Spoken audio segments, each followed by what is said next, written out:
Right, I think we're just about ready to get started. Good to see you all, ladies and gentlemen. Thank you for braving the rain. That was really unexpected Geneva weather, right?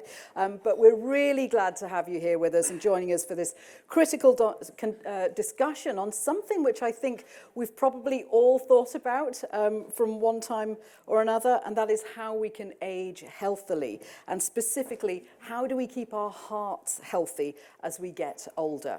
I'm Shuli Ghosh. I'm delighted to be moderating this session, which has been organised by the World Heart Federation and the Global Coalition on Ageing.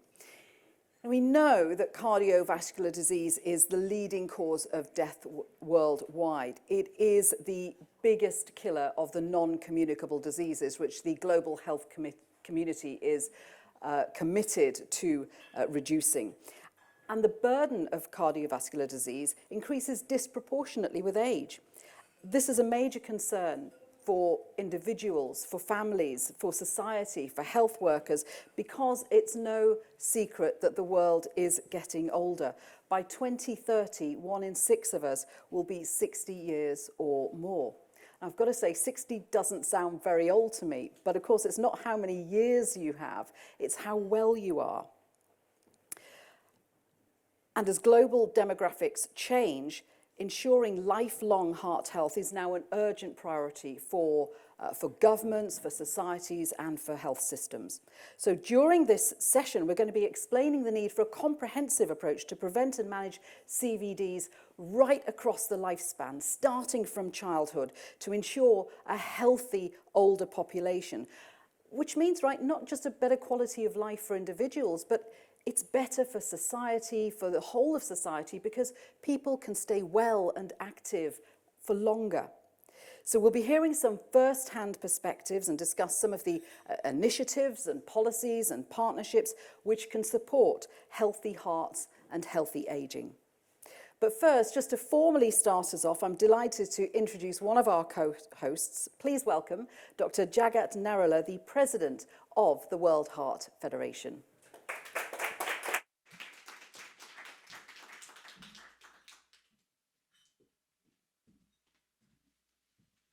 Thank you, Shirley, and good afternoon. Welcome to all. It is a great pleasure to welcome you to Healthy Hearts for Healthy Aging. Thank you for being here, and as Shirley just said, in braving this rain, and for your steadfast commitment to advancing cardiovascular health around the world. Today, we face a double challenge. Cardiovascular disease remains the leading cause of death globally. The burden of the growing heavier with age. When the population everywhere is aging at an unprecedented pace. But this brings with it an opportunity. If we are to ensure not only longer lives but healthier ones, cardiovascular health must be placed at the core of both aging and health agenda. The World Heart Federation is proud to be founding partner of the Aging with Heart Alliance and to collaborate closely with the Global Coalition of Aging. Our partnership reflects our shared commitment to elevate cardiovascular health as a global priority within the broader aging and NCD agenda. Earlier this month, I had the privilege of speaking at the United Nations multi-stakeholder hearing on non-communicable diseases and joining the launch of the Aging with Heart call to action. Together, we sent a powerful message that must continue to resonate. The prevention of cardiovascular diseases is not limited to any one stage of life. It is a lifelong effort that begins in childhood and must be sustained through to the older adulthood. Our side event is more than just a platform for dialogue. It is a call to action. Through real-world insights, lived experiences, and shared priorities, we aim to inspire new thinking and drive forward stronger policies to support heart health across the life course as we look toward the United Nations high-level meeting on NCDs in September 2025.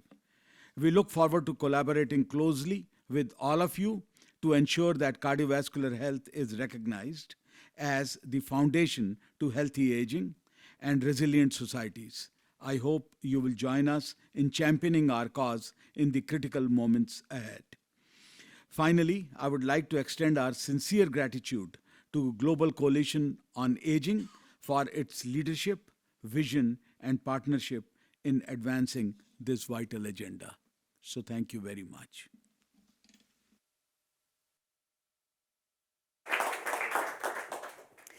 Now, we are hoping to hear from a representative from the Ministry of Health and Family Welfare from the Government of India. She is on her way. She's been a little held up with ministerial duties at the WHA, but when she gets here, we will have the pleasure of hearing her comments. So what we're going to do is carry on with the panel discussion, which is going to be fascinating because we are going to start with a conversation with two speakers who are going to share their experience of living with NCDs and using that unique perspective to advocate for change. So let me introduce them to you now. Please welcome, first of all, Brenda Chitindi, Chief Executive Officer of the Zambia Heart and Stroke Foundation.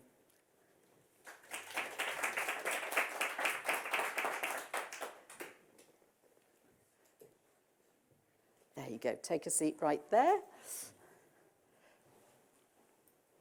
And Madalena Yamunde, EU Affairs Director for Health at the DGA Group in Brussels. Right, let me give you that. Great to see you both here. Thank you very much indeed. Brenda, let me start with you because you live with a number of NCDs, including hypertension, rheumatoid arthritis. Sounds like a lot to manage. How have they impacted on your life?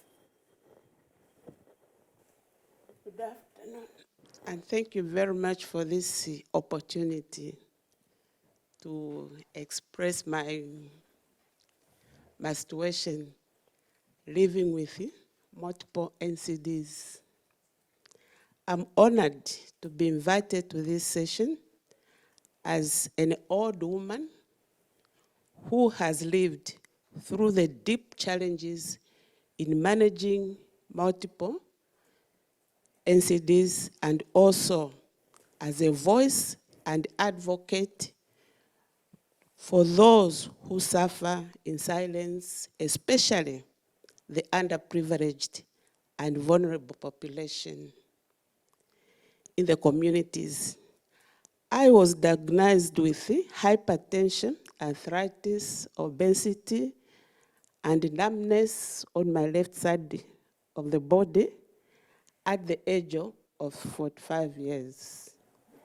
And now I'm over 70 years. While aging is a natural process, it comes with challenges, especially when health care is not well, accessible, affordable, and equitable. Aging with NCDs in a broken system is a double burden to us old people, working in clinics and being referred to higher referral centers without support, without transport. And the weight of NCDs, multiple conditions, is real. Managed of multiple NCDs daily, coupled with old age, is like carrying an invisible load. The pain, fatigue, and daily medication all affect my ability to live a normal life. These conditions are not just physical, they also impact my mental and family dynamics and all my livelihood. You've painted a really emotional and difficult picture, and we thank you for sharing that with us. You talked about a broken system, the Zambian health system, right? Managing your NCD journey and other people who have to manage similar NCD journeys, how difficult has that been within the Zambian health system? Thank you very much. Many old people in my country, Zambia, struggle in their daily life, and the government has very little concern on us, over us. And I would like to see government support old people struggling with multiple NCDs and any other illnesses live a dignified life. We need to build systems where old people live a dignified life, where health care is a right, not a privilege, and where the heart of aging truly beats for everyone, both in urban communities and whether poor or rich. Thank you, Brenda. Thank you very much indeed for sharing that with us. Let me bring Madalena in at this point. Madalena, you've only recently been diagnosed with familial hypercholesterolemia, FH, so that's increased lipid disorder with a risk factor. Explain what this means for you.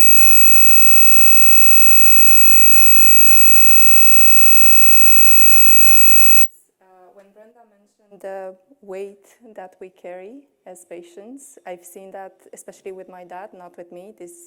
My dad is the one that I inherited the disorder from. And he's been diagnosed very late, unlike me. I'm 37 and I've been diagnosed a few months ago, but that did not come through the expected pathway, like the cascade screening. When someone in your family is diagnosed, all the members of the family would be referred for or screened for FH as well. That was How was your dad so not the diagnosed? case. How was your father diagnosed? For him, it was a very long journey of undiagnosis. He has lived, obviously, all his life with the disorder, but when he was around 45, he had pain in his legs, and that was the recurring situation that we've seen. It was not FH, it was not a cardiovascular disorder or condition that he was diagnosed with, or acute, he highlighted. It was this pain in his legs. So this gradually led to his losing his mobility. And when he actually managed to reach a doctor that could correlate the FH, the high cholesterol level, with the pain in his legs, it was way too late. Oh, no. So my situation and my case is, you asked me about the impact. The impact is that I have a chance of aging or to aging. He did not have that because by the time we realized what's going on, he had so little treatment options that it was so very late. Everything happened initially gradually, and then all of a sudden, all at the same time, in the span of a few months, he tried the treatments available with not much success. He went through double amputations of his legs, so he was in a wheelchair in, as I said, a matter of a couple of months and weeks. And I became the main caregiver for him. I had to move from London when I was living at the time back home in Romania because the situation was of such nature that he needed constant care and support. And this is how I identified with and find the threads that Brenda mentioned. It's that load, that constant pain, because when you have elevated cholesterol levels that have not been addressed, it means that you have a lot of build up a plaque on your arteries. And that was the main cause of So when your father disease. sadly passed away, did you know at that point that you had inherited the condition?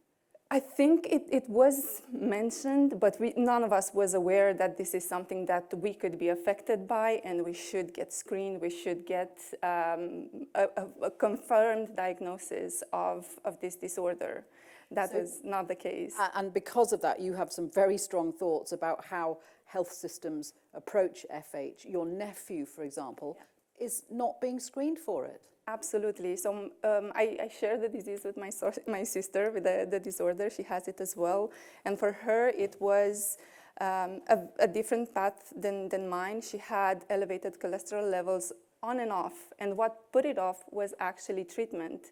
And because it responded to treatment, she would not go back for, I don't know, a year or a year and a half when she would see that her cholesterol levels are up again. So for her, it was this journey of up and down, up and down. But, you know, her family doctor has her condition, has medical record of her condition, of my dad's condition. And yet my nephew, it's not flagged as a potential patient with FH. I find that extraordinary.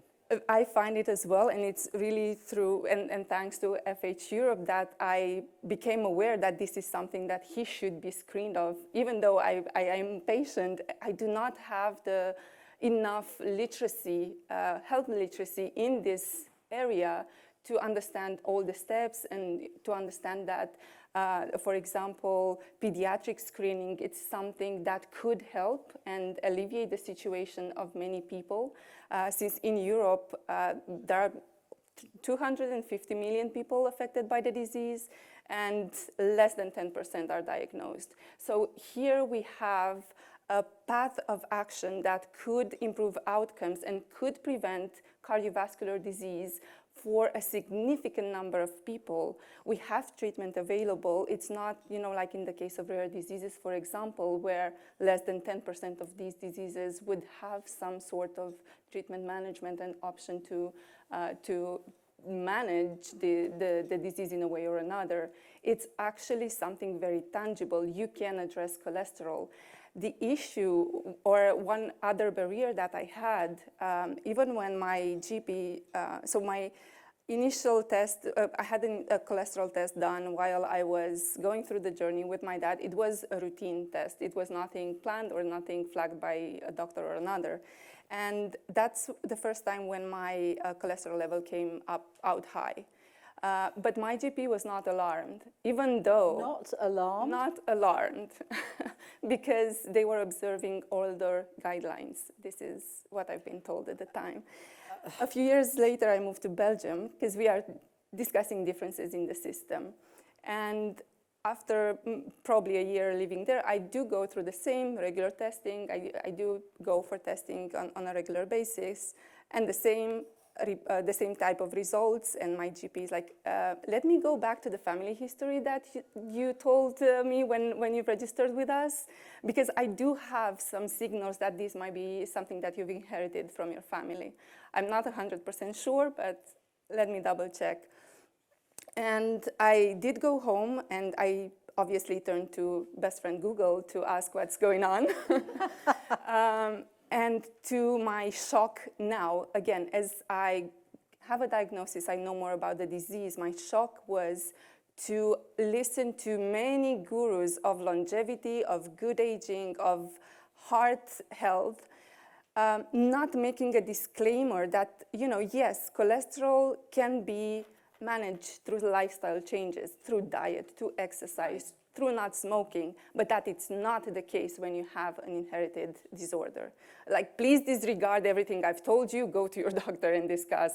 That was never out there on the wide web, which I find very concerning. I know that you're a member of FH Europe. FH Europe's in the room, and this is something that the organisation is fighting for, to change how health systems approach FH. With your EU health policy hat on, how important is patient advocacy then in shaping effective health policies and changing things for yourself and people like Brenda? I think advocacy is crucial. If there's something I've learned through this experience as a public affairs expert, it's that all voices need to be in the same room when we make decisions and we draft strategies.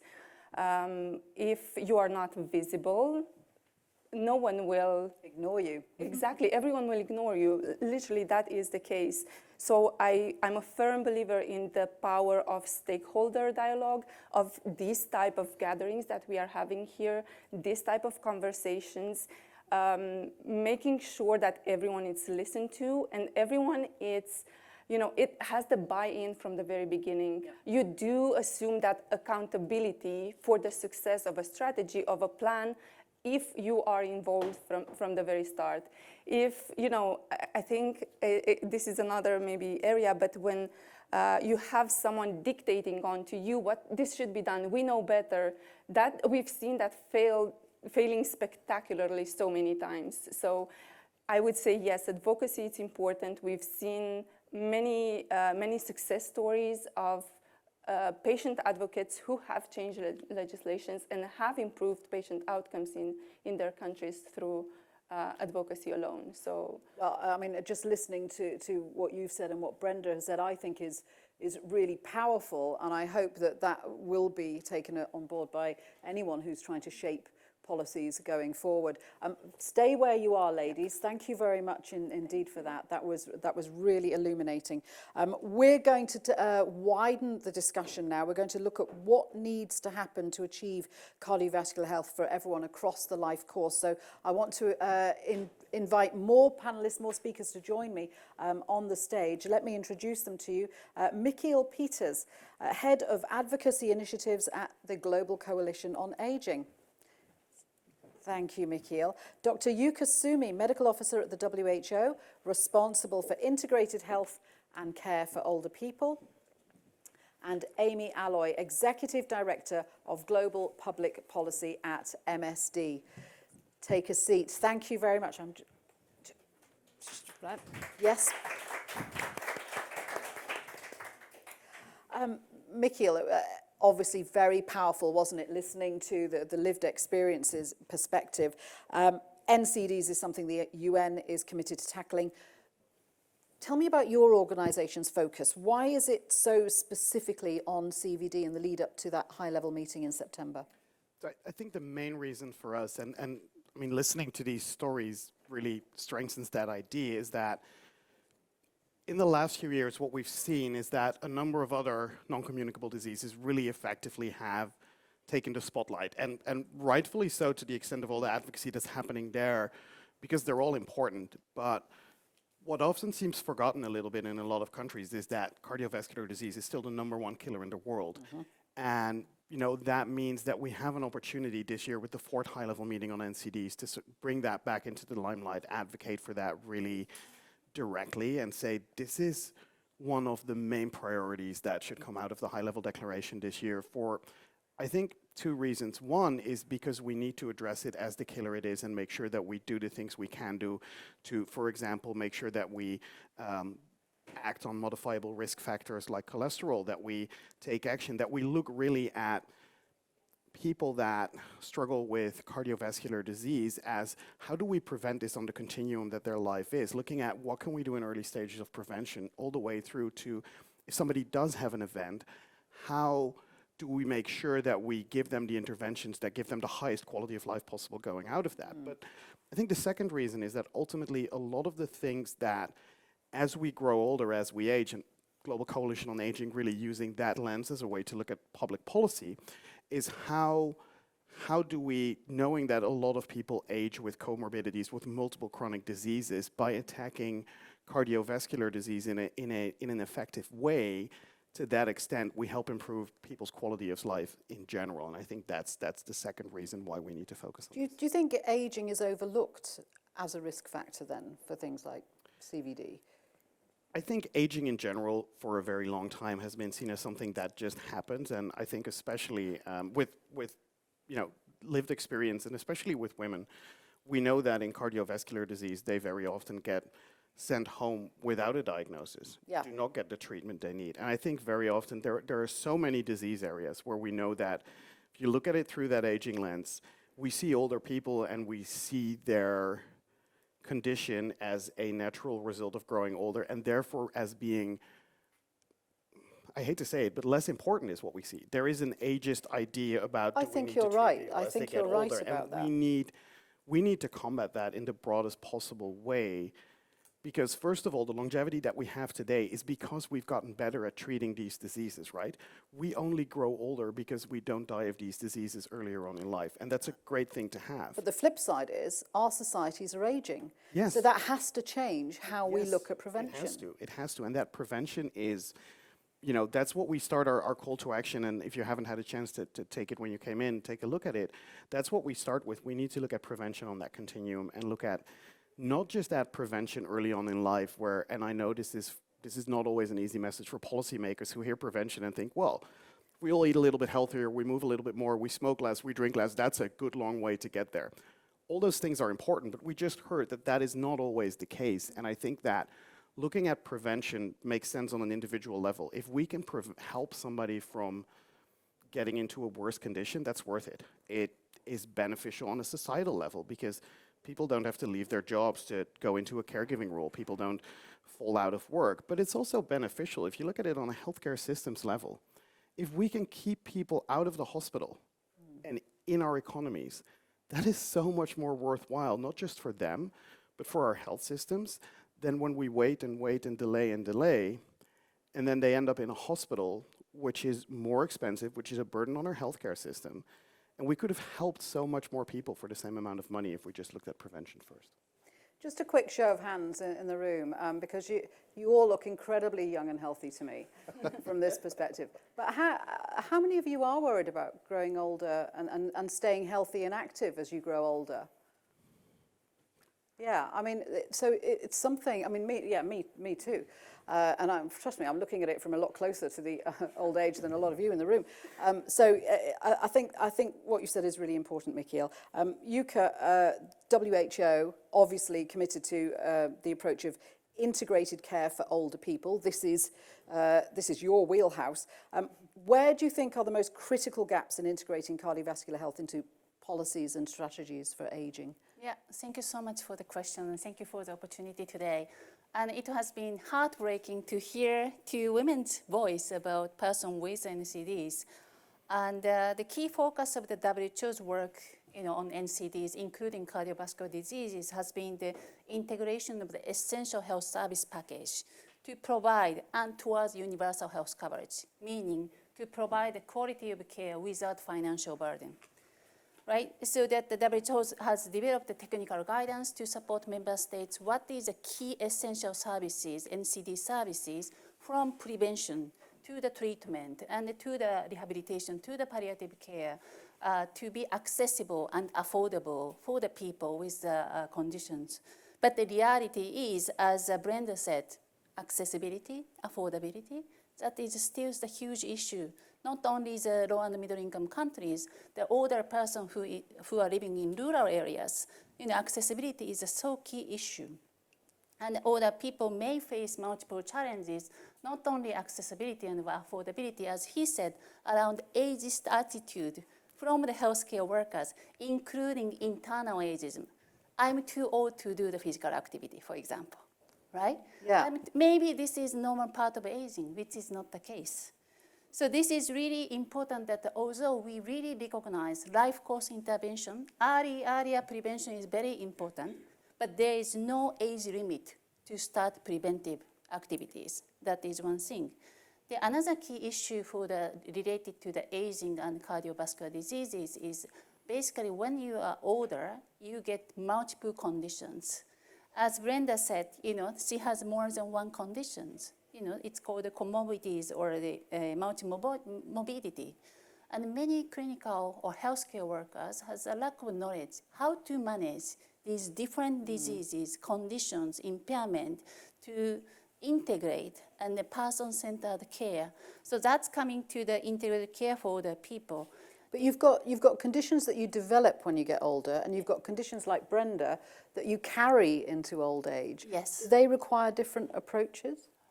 It's not about the timing of how it has been developed. When the healthcare, the older person with any conditions, impairment or pain is one of the issues for the older people. How can we address the needs of older people, understanding older person's values, goals, preferences? That is a key point. It's not only about checking the blood test. Listen to them, what is needed, what is the family dynamics, what is the social care and support needs for the older person. Yeah. So when it comes to the care, we are not talking about only the medical care per se, but this is about health and social care. That needs to be And then you've got integrated. people like Madalena who has a health system that she goes to them and says, I've got FH, but they're not integrating services or care for the rest of her, for other family members who may or may not have the same condition. So how can we strengthen primary healthcare systems to support cardiovascular health right across a lifespan from childhood to old age? So what I'm asking is, how do you encourage governments to invest in a better, less broken, more joined up health system? So primary health care, we say it's a whole society approach. This is not only about the health ministry only approach. Actually, we talked about accessibility, about transportation, building the healthcare works in the primary care, because primary health care is most equitable and most accessible approach to strengthen the health care to the older people. Not only older people, but all population, but especially older people who have issues to access to the health care. And then we also actually, we talk about the visibility, right? So if the older people are not visible with data, that is very critical point. Many countries actually collecting the data to stop at the age of 70 or at the age of, some age limit. 70? Yeah. That seems That's a little low to me. Exactly. So we encourage to collect the data, analyze the data, age disaggregated way, so that the older people are visible. That is one thing. And also the fragmentation of care. We are talking about accessibility issue in low and middle income countries, but when you are living in high income countries, actually fragmentation of care. There are so many specialists exist. But how they communicate, how you integrate all the information. So that's the primary health care is important. That all the information come to the one person, the care plan, and then provide according to their needs and priorities. And just one last question before I move on, Yuka. Am I right in thinking that this is population aging is something that started in high-income countries, but is now starting to affect low and middle-income countries, Exactly. and it's a demographic time bomb for those Exactly. countries. By 2050, 80% of older people will be living in low and middle-income countries. Wow. That's huge. So they need to start thinking about this. This Exactly. needs to start being a Now. priority for those governments now. Exactly. Yuka, thank you very much indeed for that. Amy, let me come to you. What do you think then are the most critical unmet needs? We seem to have heard a lot about unmet needs facing cardiovascular disease care and treatment, and how does that impact on healthy aging? Well, let me add my thanks to Global Coalition on Aging and the World Heart Federation for bringing us together for this really important conversation, and also to Brenda and Madalena for really reminding us of how important and sort of the human aspect of this with their own personal stories. We've heard so much about the burden and the number of deaths that are caused by cardiovascular disease, and I think when you look and think about healthy aging, the enormous proportion of that is preventable, I think, is really the unmet need in cardiovascular disease. And if you take cholesterol, for example, or atherosclerotic cardiovascular disease, the European Society of Cardiology, very smart cardiologists that set guidelines and talk about how we should address cardiovascular disease. They have a set of cardiovascular preventive guidelines. And in those guidelines, they say, I wrote it down so I didn't get it wrong and misquote them.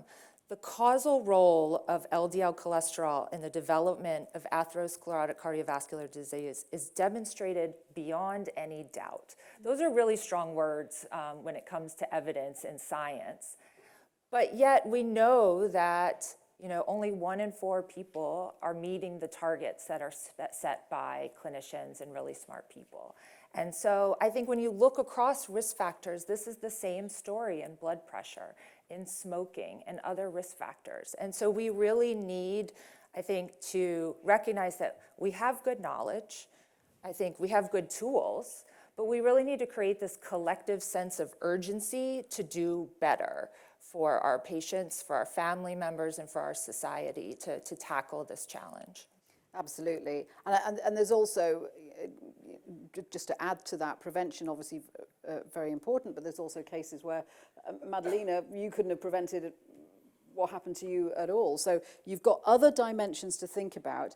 We talk about a whole of society approach and partnerships and collaboration and how that can help change health systems.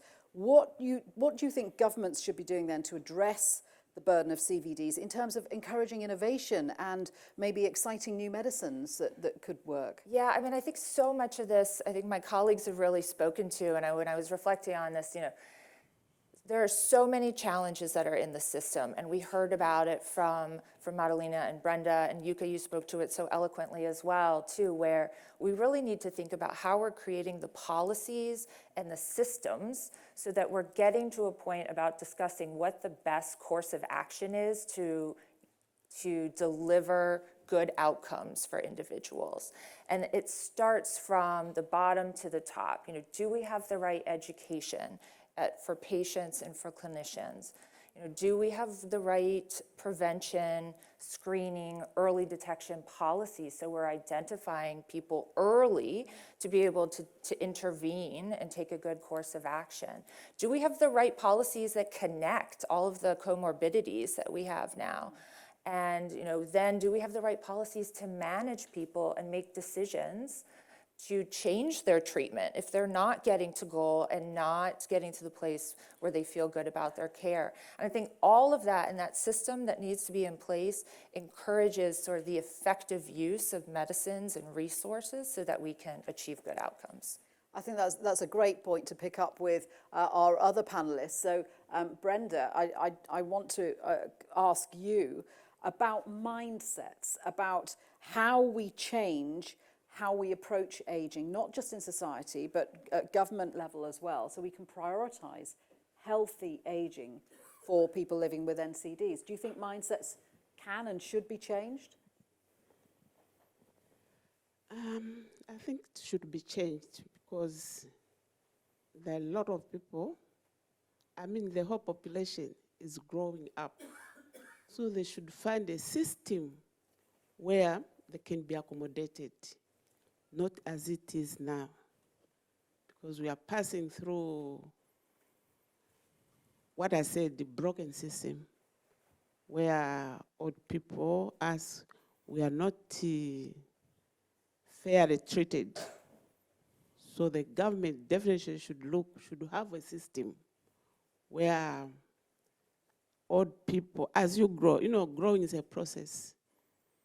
They should have a proper system so that as you grow, you know that I will be at a certain stage. Because like I said, right now, we are carrying a burden in which we don't even know what will happen the following day. Do you agree with what Amy said, that you should have more power to be able to say, to choose in your treatments and guide the treatments that you should be listened to more closely? Very, very, very, exactly. We need to speak out. We need to advocate ourselves so that our voices are heard. And we need to come up with very strong voices that we also need to be taken care of, especially on the CVDs, which are coming up so highly, and the communication also with the health professionals. Most of the time, we don't understand the language that are telling us.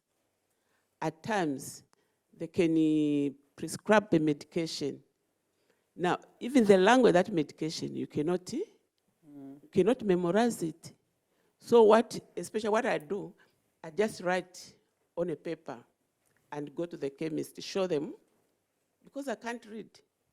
Once I lose that paper, then I have to go back to my professional medical, to ask him, what did you write? I forgot.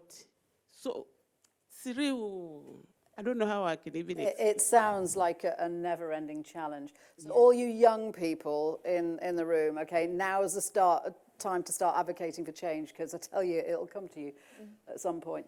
Madalena, we heard Yuka talking about how the burden is going to increase dramatically in low and middle income countries. Are there, do you think, any strategies or best practices at European level that can be adapted to overcome barriers that LMICs might face? Yes, I think one of the best examples that I've seen, so I work a lot with the European institutions, European Commission, the Parliament itself, and I think the one concept that has proven effective is this mission approach. Look at it with all seriousness. Look at it as a challenge that needs to be faced. And this was the case for cancer, for example. There is a mission on cancer that it's advising the Commission on how an efficient plan for the entire European Union to combat cancer looks like. And you have all the experts, again, you have all the voices. I cannot emphasize this enough, how important it is to hear from all the parties involved to make sure that this disconnect that even Yuka mentioned does not appear in any future strategy. And the other best practice or good practice example that I could mention is moving towards a learning community. And that doesn't mean just education. It's learning from each other, learning what has worked in a similar system to ours, upscale, try to adapt and implement it at local level. I've seen that done by the oncological community very well and very effectively. So these two would be my main highlights for. So sharing knowledge, sharing best practices and sharing strategies. Madalena, thank you very much indeed. Amy, we talked a lot about NCDs. I suppose we should bring it back to CVD in particular, having a dramatic impact around the world. And as Mikhail said, we can't forget it is the biggest killer. How can governments work with the private sector and civil society to address those challenges, those commonalities? Yeah, I think it's such an important point. I think there's some really great examples, if you look across the world, of coalitions and alliances that have come together so that the right parties are sitting together, talking about the challenges. You need representation from everybody in the community, whether it be the patient advocates representing lived experience, the clinicians, the private sector, hospitals, the really important contributions so that you can identify the challenges and think about what the right solutions are. And I think, if you look at Europe, there are great examples of cardiovascular alliances, or in Asia Pacific, alliances that are coming together to really bring thought leadership to the conversation and engage policymakers in a constructive and really thoughtful conversation so that we can work towards good policies. Yeah, and as Madalena said, finding best practices, but scaling them as well so that they can be adapted on a bigger scale by And I agree, there's great lessons to be learned from other diseases that have been successful, and thinking about what worked well and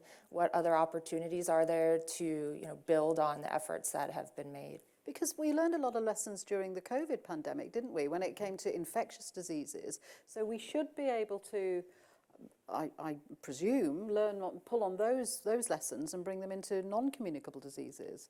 Absolutely, and it's a great example of where you have really strong commitment and partners working together that we can be effective.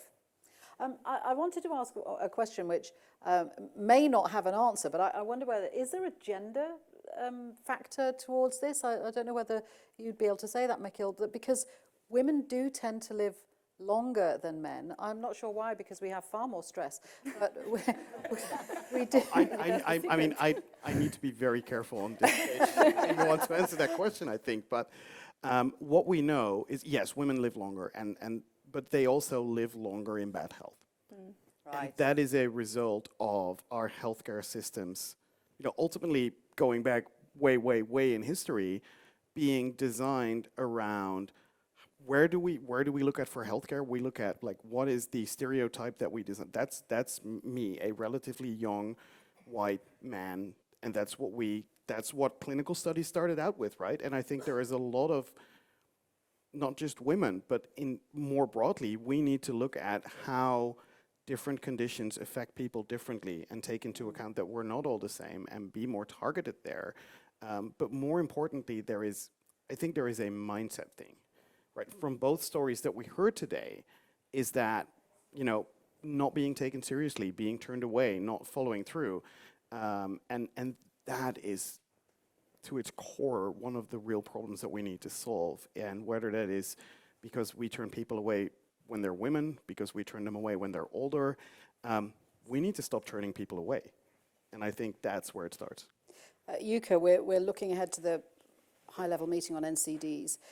What policy levers or frameworks does the WHO see as most effective in aligning heart health with broader healthy aging agendas? Thank you so much for the question.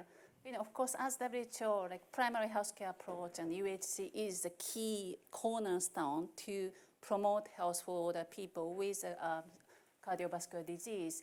But at the same time, I would like to remind again about what do we mean by the decade of healthy aging? What do we mean by the healthy aging? So healthy aging, we define that the older people can maintain their functional ability so that they can continue the things they value.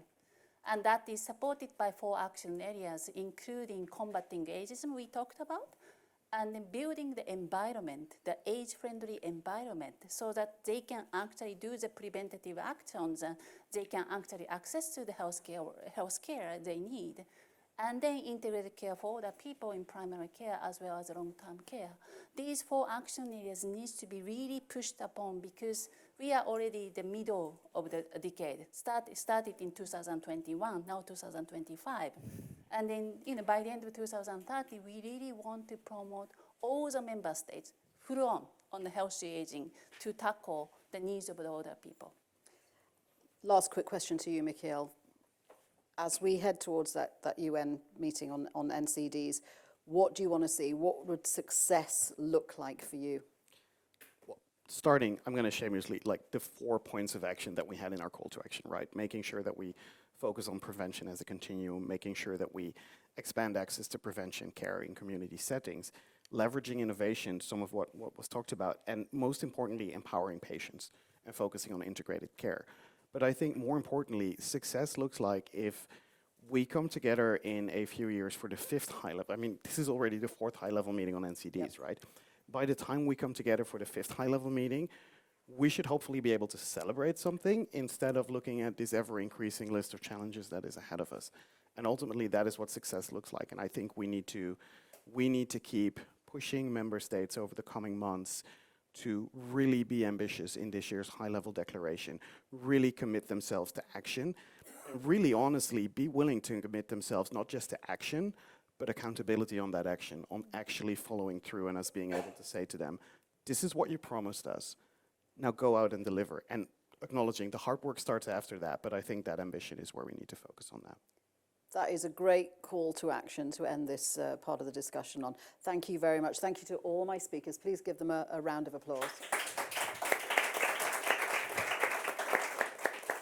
And I'm delighted now to welcome Ms. Punya Salila Srivastava, Secretary of the Ministry of Health and Family Welfare for the Government of India, who is going to give us the perspective from her country. Thank you very much indeed. If you want to come up these stairs and take the lectern. Thank you. So good afternoon, everybody. And namaskar. It's good to be with all of you today, and my apologies for the slight delay because there was something going on in the plenary session.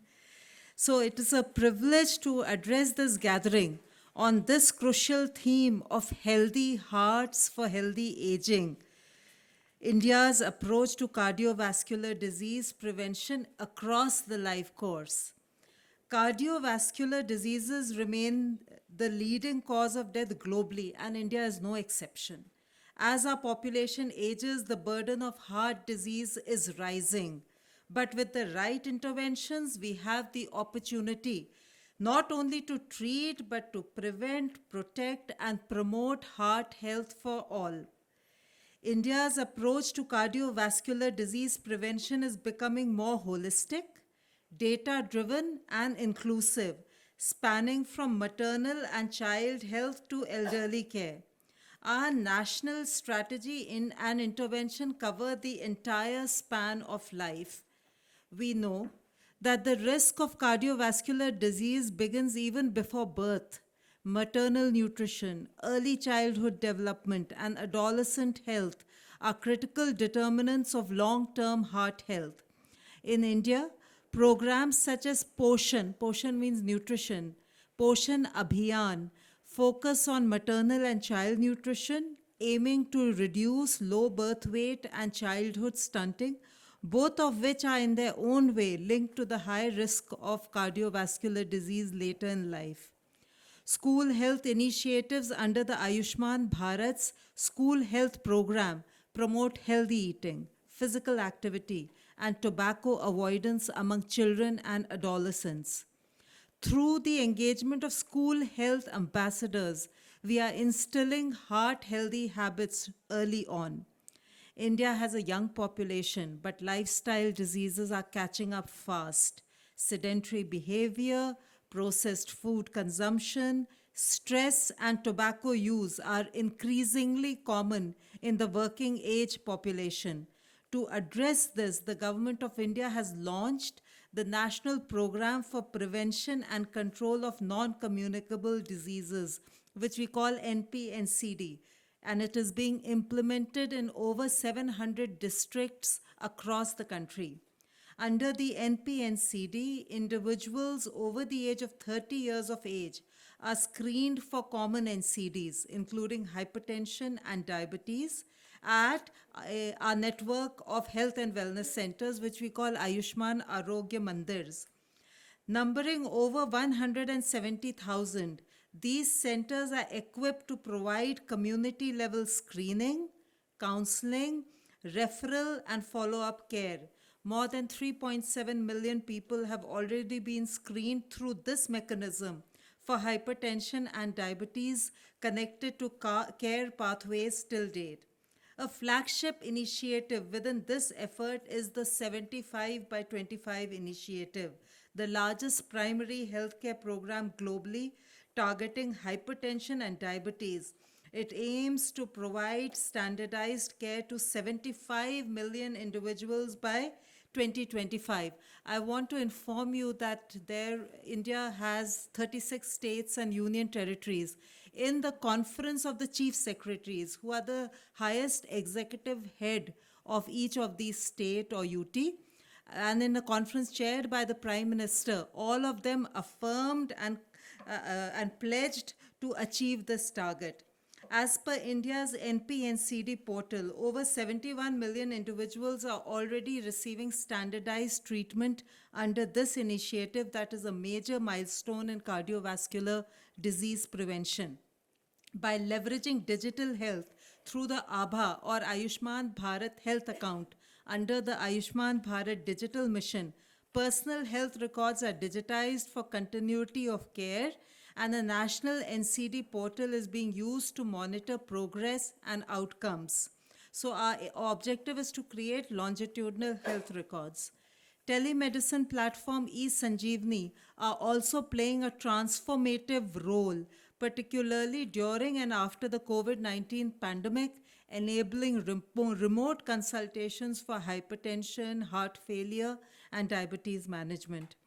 As people age, the risk of cardiovascular disease increases, and so does the need for regular monitoring and comprehensive management.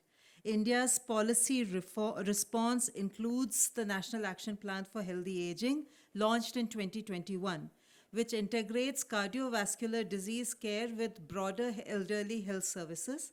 Initiatives such as geriatric clinics in district hospitals and the rollout of mobile medical units to reach remote elderly populations are helping improve access.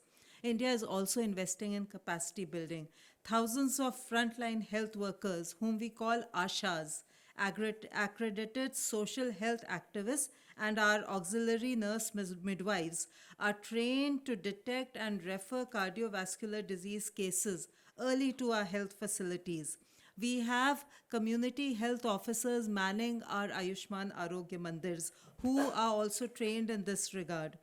Moreover, tertiary care institutions are being upgraded under schemes like PM Ayushman Bharat Health Infrastructure Mission to manage complex cardiovascular conditions.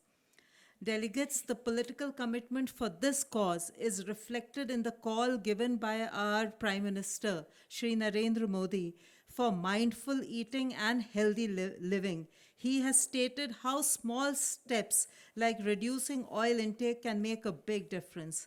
Under his guidance, we are working for building a fitter and healthier India by raising awareness about obesity, another cause for cardiovascular disease. Cardiovascular disease prevention cannot be achieved by the health sector alone.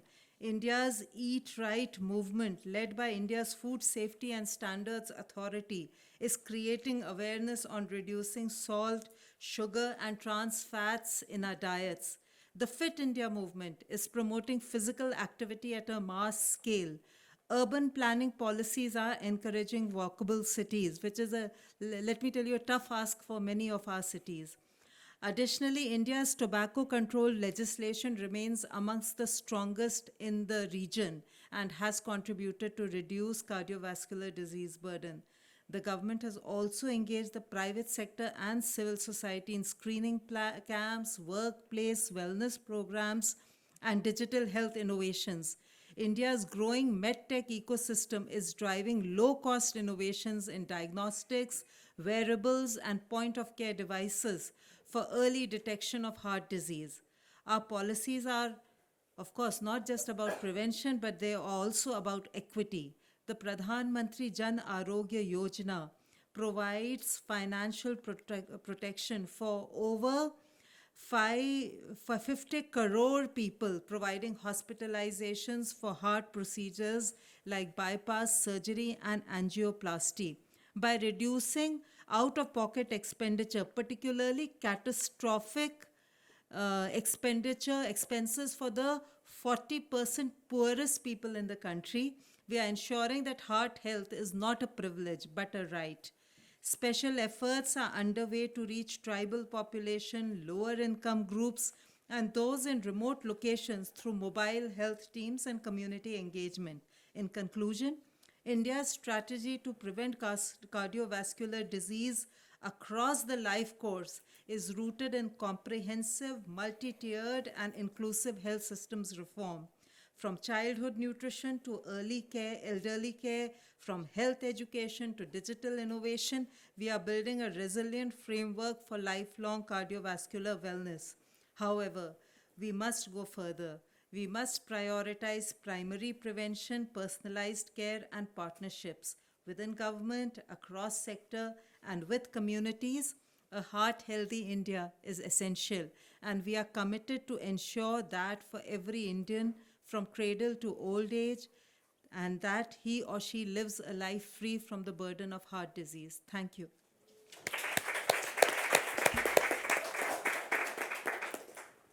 Thank you very much indeed. We especially appreciate your time because we know you have a really busy schedule. So thank you very much for coming, and a wonderful way to round off our discussion today. So as a final thought, I would just like to say to everyone, let's keep the pressure on our governments and our government representatives to let them know what we want them to do to be as ambitious as possible in the commitments that they are going to be making at the NCD high-level meeting in September. If you're in academia, if you're in the private sector, if you're a caregiver, if you're a patient, let's reach out to ministries. Let's try and do our very best to make sure that life is improved for people living with CVDs.